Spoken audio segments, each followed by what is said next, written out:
আসসালামু আলাইকুম সুপ্রিয় শিক্ষার্থীবৃন্দ, আশা করি আপনারা সবাই ভালো আছেন। আজকে আমরা থিওরি অফ নাম্বার সাবজেক্টের চ্যাপ্টার 1 দুইটি প্রশ্ন আলোচনা করবো ইনশাল্লাহ। প্রশ্ন হলো উপপাদ্য 31, উপপাদ্য 32। তো আমি প্রথমে 31 নম্বর প্রশ্ন সলিউশন করব খাতার মাধ্যমে। 31 নম্বর, তো ধরি প্রশ্নটি হলো এম ও এন দুইটি পূর্ণ সংখ্যা যা 1 হতে বড় এবং এন এর সকল মৌলিক উৎপাদক এম ও মৌলিক। তাহলে এন এর সকল মৌলিক উৎপাদক কি এম ও মৌলিক। বুঝতে পারছো সবাই যে এন এর সকল মৌলিক উৎপাদক কি এম ও কী হবে মৌলিক হবে, এমও কিন্তু মৌলিক হবে। তাহলে আমাদের দেখাতে হবে যে phi of M N equal to N of N phi of M, এটা আমরা দেখাতে বলছি 31 নম্বর প্রশ্নে। ঠিক আছে, এটা হলো তোমার 32 নম্বর উপপাদ্য। আচ্ছা, তাহলে বলছে কি এম এন যদি পূর্ণ সংখ্যা হয় এন এর থেকে বড় এবং এন এর সকল মৌলিক উৎপাদক এমও কিন্তু মৌলিক, তখন আমাদের এটা দেখাতে হবে। সলিউশন, তো এখানে দেওয়া আছে এম ও এন 1 এর থেকে বড়, 1 অপেক্ষা বড়, এবং এন এর সকল মৌলিক উৎপাদক এম কী হবে, এটাও কিন্তু একটা মৌলিক হবে। ফলে আমরা এন এর বিশ্লেষিত আকার আমরা ধরে নিব P1 alpha 1 P2 alpha 2 dot dot PR alpha r, এবং এম এর বিশ্লেষিত আকার আমরা ধরে নিব P1 beta 1 P2 beta 2 dot dot PR beta r PR plus 1 power beta r plus 1 dot dot PR beta k, যেখানে P1 P2 PR, তারপর এগুলো কী হবে তোমার ভিন্ন ভিন্ন মৌলিক সংখ্যা, এগুলো কি তোমার ভিন্ন ভিন্ন মৌলিক সংখ্যা। এখানে আরও তুমি কিছু দিবা, ও এখানে দেখো কে পর্যন্ত ধরে নিছে, অর্থাৎ এখানে P1 P2 dot dot dot dot PR, এ সবগুলো কি ভিন্ন ভিন্ন মৌলিক সংখ্যা। এখানে তুমি চাইলে মাঝখানে কিন্তু PR আছে, PR প্লাস আছে, এই সংখ্যাগুলোর মধ্যে কিন্তু এই সংখ্যাগুলো আছে, এগুলো কি ভিন্ন ভিন্ন মৌলিক সংখ্যা। এবং এখানে কি আছে alpha 1 alpha 2 alpha r beta 1 beta 2 beta r dot dot dot beta k, অর্থাৎ বিটা 1 থেকে বিটা কে পর্যন্ত সংখ্যাগুলো আছে, এগুলি কি তোমার যে কোনো ধনাত্মপূর্ণ সংখ্যা। হ্যাঁ, বুঝতে পারছো তো, beta 1 beta 2 dot dot beta k এগুলো সহ কিন্তু মাঝখানে আছে, এগুলো কি তোমার ধনাত্মপূর্ণ সংখ্যা। এবং কি এগুলো কে হবে তোমার এ আর এর সমান বা বড় হবে, কে হবে আর এর সমান বা বড় হবে। ঠিক আছে, এই যে কে হবে আর এর সমান বা বড় হবে, এটা আমরা ধরে নিচ্ছি আমরা কিন্তু। আচ্ছা, তাহলে আমরা এখন ফাই অফ এম এন বের করবো, এটা থেকে এটা দেখাতে হবে। তাহলে এম এন এর মান বসে দিলাম, অর্থাৎ এম এর মান আমরা এটুক আর এন এর মান আমরা এটুক বসে দিলাম। এখন এখানে আমরা কি পেয়েছি দেখো তো, P1 alpha 1 P1 alpha P1 beta 1, অর্থাৎ দুইটা P1 থেকে একটা P1 নিলাম, যেহেতু গুণ আছে পাওয়ার পর আমরা কী যোগ করবো আলফা 1 বিটা 1, আবার P2 আলফা 2 P2 বিটা 2, তাহলে আমরা যদি গুণ করি পাবো কি P2 পাওয়ার পরে যোগ alpha 2 plus beta 2 dot dot r, এক্ষেত্রে দেখো PR alpha r PR beta r, তাহলে আমরা কী করবো গুণ করব, তাহলে PR আর পাওয়ার পরে যোগ হবে আলফা বিটার। সবাই বুঝতে পেরেছ?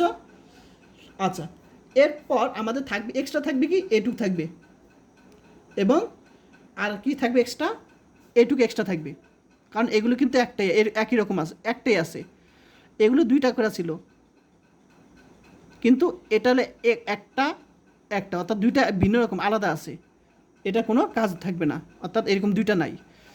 তো এই দুইটা যা আছে তাই রেখে দিব। এখন আমরা যেহেতু এটা গণিত ফাংশন, ফাই কি একটা গণিত ফাংশন, সুতরাং আমরা এটার আমরা ফাই লিখতে পারি, এটা আমরা ফাই লিখতে পারি, অর্থাৎ সবগুলোকে আলাদা করে লিখতে পারি এভাবে। এখন আমরা কি করব, এটার গণিত ফাংশন কী হবে, গণিত বলি অয়েলার ফাংশন। তাহলে P1 আলফা 1 প্লাস বিটা 1, এটা গণিত অয়েলার ফাংশন কী হবে, এটার যে এই অংশটা হবে এবং 1 - 1 বাই P1 হবে, এই যে এটুকু হবে। ঠিক আছে, আবার কি এত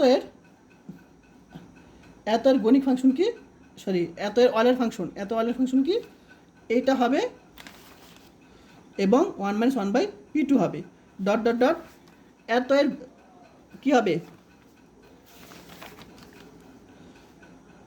এত এর এই দেখো এত এর গণিক এই অয়েলার ফাংশন হবে, এত অয়েলার ফাংশন হবে, এটা হবে এবং 1-1/pr হবে।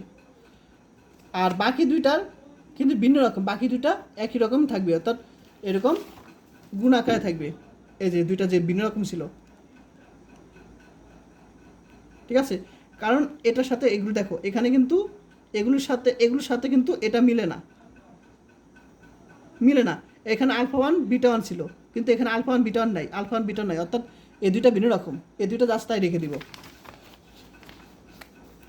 আচ্ছা, তাহলে আমরা কি করলাম, এখানে এটাকে আমরা ভেঙে কাজ করলাম, p1 α1 p1 β1 আমরা একটু ভেঙে কাজ করলাম, এটাকে আমরা ভেঙে করব p2 α2, এখানে p2 β2 লিখতে পারি, আবার এটাকে আমরা লিখতে পারি pr α এবং pr β আর লিখতে পারি, আর এখানে যা আছে তাই, আর এইটুক যা আছে তাই লিখে দিতে পারি। এখন আমরা p1 α1 p2 α2 pr α1 একসাথে করলাম, p1 α1 p2 α2 এবং pr β একসাথে করলাম আমরা। আচ্ছা, এইটাকে আমরা একসাথে করি নাই, সরি আমি এইটুকু কাজ করছি, মানে অ্যান্সারটা মিলানোর জন্য আমাদের এখানে বলছে কি n রাখবো, তাহলে nটা কি এরকম থাকবে, তাই না? তাহলে আমি nটাকে আমরা কি করব, nটা অর্থাৎ p1 α1 p2 α2 এবং pr α এগুলো একসাথে আনলাম, অর্থাৎ এটা মান কিন্তু n, এটা মানে n, তাহলে nটা আনলাম। আর বাকি থাকবে কি p1 β1 সাথে আমরা এটা নিব, p2 β2 এটার সাথে এটা নিব, আর pr βর সাথে আমরা এটা নিব, আর বাকি যে দুইটা আছে সেই দুইটা আমরা এখানে লিখে দিলাম। এখন এটা কার সূত্র, এটা অবশ্যই এইটার অয়েলার ফাংশনের সূত্র, অর্থাৎ এটা অয়েলার ফাংশনের এইটুক সূত্র, আবার এটার অয়েলার ফাংশনে যে এটা অয়েলার ফাংশনের সূত্র এইটুক, আবার এটার অয়েলার ফাংশনের সূত্র এইটুক, আর এখানে যা আছে তাই। এখন আমি এই প্রত্যেকটা, যেহেতু এটা গণিক ফাংশন, তাহলে আমরা এই প্রত্যেকটাকে আমরা একসাথে করে লিখতে পারি এভাবে, আবার আলাদা করে লিখতে পারি। এখন এটা মান কত m, এটা মান কত m, তাহলে আমরা n লিখতে পারি, এটা আমাদের প্রুফড, অর্থাৎ দেখাতে বলছি এটা সময়, এটা হলো 31 নম্বর প্রশ্নের সলিউশন। এখন 32 নম্বর আলোচনা করব। 32 নম্বর বলছে যে প্রত্যেক ধনাত্মক পূর্ণ সংখ্যা m এর জন্য phi of m square equal to m phi of m, এটা আমার দেখাতে বলছে। প্রশ্নটি সর্বশেষ 20 সালে চলে আসছে, খুব ইজি, আগেরটার মতোই এটা। তো ধরি m equal to p1 α1 p2 α2 dot dot pk α k, যেখানে p1 p2 pk হলো ভিন্ন ভিন্ন মৌলিক সংখ্যা এবং α1 α2 ডট আলফা কে হলো স্বাভাবিক সংখ্যা, যে কোনো স্বাভাবিক সংখ্যা বা ধনাত্মক পূর্ণ সংখ্যা, একই বিষয়। এখন m স্কয়ার লাগবে আমাদের, কারণ আমাদের কোশ্চেনে m স্কয়ার সমান সমান এটা দেখাতে হবে, তো অবশ্যই m বের ধরে নেব আর m স্কয়ার করবো।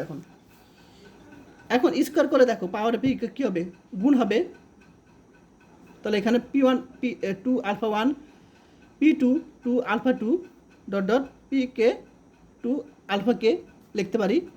এখন আমরা অয়েলার ফাংশন আকারে সলিউশন করব, তাহলে এটাকে অয়েলার ফাংশন করলাম। এখন আমরা জানি এটা গণিক ফাংশন, অর্থাৎ আলাদা কীভাবে লিখতে পারি।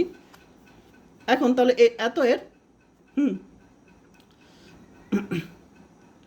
দেখো, তাহলে এত এর অয়েলার ফাংশনকে আমরা এভাবে লিখতে পারি, এই অংশটা এবং এই অংশের এখানে -1 দ্বারা বাদ দিতে হয়, আমি করেছি কিন্তু এই টাইপের কোশ্চেন, এই যে তাহলে এই অংশটা হবে আর এই অংশের পাওয়ারের এখানে -1 দ্বারা অংশটা বাদ দিতে হবে, বিয়োগ করতে হবে, ঠিক আছে, এটা সূত্র, যে এটার অয়েলার ফাংশন।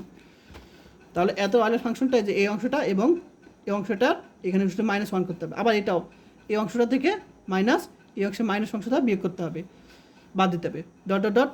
একইভাবে এটার এত অয়েলার ফাংশন কি, তাহলে এইটাই হবে এখানে মাইনাস, এখানে শুধু -1 অংশটা বাদ দিতে হবে। এখন আমরা প্রত্যেকটা থেকে আমরা কি করব, দেখো এখান থেকে আমরা p1 α1 কমন নিব, ঠিক আছে, তাহলে আমি যদি এখান থেকে P one alpha one common নিই তাহলে আমরা এটুক থাকবে।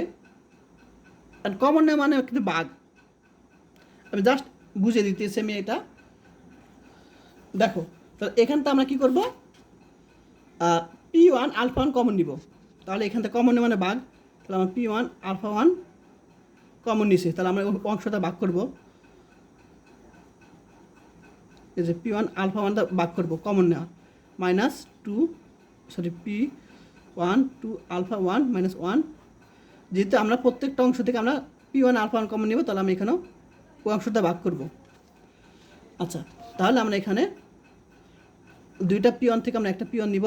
আচ্ছা এটা আগে লিখে দিই, তাহলে আমরা এখানে দুইটা পি ওয়ান থেকে একটা পি ওয়ান নিব, আর যেহেতু ভাগ আছে তাহলে পাওয়ার পরে বিয়োগ হবে, মাইনাস এখানে দুইটা পি ওয়ান থেকে একটা পি ওয়ান নিব, পাওয়ার পরে বিয়োগ ভাগ আছে বিয়োগ করব, two alpha one minus one minus alpha one লিখতে পারি। এখন P one alpha one minus P one, দেখো এখান থেকে আমরা কী পাবো, আমরা এখান থেকে একটা বাদ দিয়ে দুইটা থেকে একটা বাদ দিলে আলফা ওয়ান মাইনাস ওয়ান পাবো। তাহলে আমরা এখান থেকে কি পাই, যে এখান থেকে আমরা যদি P one alpha one common নিই তাহলে আমরা এরকম পাবো, তাহলে এরকম ক্যালকুলেশন করে আমরা এইটুকু পাবো। দেখো তাহলে আমরা এইখান থেকে যদি আমরা P one alpha one common নিই এখান থেকে আমরা এরকম আকার পাবো। দেখো পি ওয়ান আলফা ওয়ান থাকবে কমন নিছি, আমাদের এটুক থাকবে এই যে, ঠিক আছে। আবার এখান থেকে যদি আমরা পি টু আলফা টু যদি কমন নিই, এখান থেকে আমরা যদি P two alpha two common নিই তাহলে আমাদের এরকম একইভাবে এরকমভাবে এরকম থাকবে, শুধু এখানে টু হবে। আবার এখান থেকে যদি পি কে আলফা কে যদি কমন এই পি কে আলফাকে যদি কমন নিই, এই যে পি কে আলফাকে যদি কমন নিই এখান থেকে তাহলে আমাদের একইভাবে এরকম থাকবে, একই রকম। এখানে শুধু কে হবে, এখানে শুধু কে হবে, ঠিক আছে।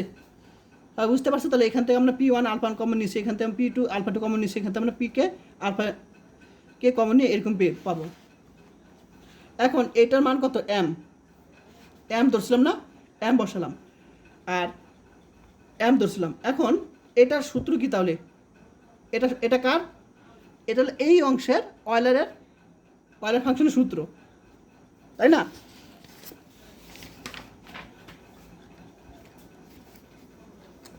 এই যে, ঠিক আছে। তাহলে এরকম থেকে এটাকে লিখতে পারি, অর্থাৎ এই অংশের অয়েলার ফাংশন সূত্র এটা, ঠিক আছে। এই অংশের অয়েলার ফাংশন সূত্র এইটু, তাহলে এই অংশের অয়েলার ফাংশন সূত্র কি, এইটু। আবার এই অংশের অয়েলার ফাংশনের সূত্র হলো এইটু। আবার এই অংশের অয়েলার ফাংশন, এটা আলফা কিন্তু, এই অংশের অয়েলার ফাংশনের সূত্র হলো এই যে পি কে আলফা কে, এর সূত্র এইটুক, ঠিক আছে। অর্থাৎ এটার সূত্র এইটুক, এটার সূত্র এইটুক, এটার সূত্র এইটুক। পি কে আলফা কে, এটার অয়েলার ফাংশন সূত্র কি, পি কে আলফা কে মাইনাস পি কে আলফা কে মাইনাস ওয়ান। এখন আমি এগুলোকে একসাথে করে লিখতে পারি যেহেতু গণিক ফাংশন। এখন এটাকে এম, তো এটা এম মান বসে দিলাম, অর্থাৎ আমরা দেখতে পাই যে phi of M square equal to M, আর এখানে এম বসে দিলাম, এ আর প্রমাণিত। না বুঝলে অবশ্যই কমেন্ট করে জানাবে আমাকে, ঠিক আছে। আর যারা এখন আমি ইউটিউব চ্যানেল সাবস্ক্রাইব করার নাই তারা অবশ্যই করে দিও।